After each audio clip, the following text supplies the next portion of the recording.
শুনি তো হ্যাঁ দিদি আজকে ভোটদান গ্রহণ করলেন, হ্যাঁ কিরকম লাগলো যেহেতু আপনাদের প্রার্থী এখানে নেই? দেখেন, গণতন্ত্রতে ভোটাধিকারটা অত্যন্ত মূল্যবান। এবং যে পরিস্থিতি আসামে তৈরি হয়েছে, বিজেপি বলে দিয়েছে যে সরকার করলে আবার এনআরসি হবে আর এসআইআর হবে, যেভাবে পশ্চিমবঙ্গতে হয়েছে। মানে প্রকৃত নাগরিকদের ভোটাধিকার কাটার পুরো সম্ভাবনা রয়েছে আসামে।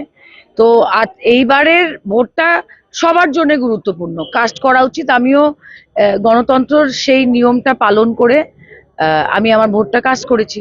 আচ্ছা, কি হবে এবারে বরাকের ফলাফল কি হবে? বরাকের কয়েকটা আসনে তৃণমূল কংগ্রেস প্রার্থী প্রক্ষেপ করেছে, কি হবে বরাকের ফলাফল? কংগ্রেস যদি টেনে টুনে মোটামুটি একটা সংখ্যায় যেতে পারে, সরকার যদি করতে চায়, ভারতীয় জাতীয় কংগ্রেসকে তৃণমূলের দরজায় আসতে হবে। শিলচরের ফলাফল নিয়ে কি বলবেন, কি হবে শিলচরের রেজাল্ট? শিলচরের মানুষ জানে, যদি কলা গাছকে দিতে চায় দোক, আমার কিছু না।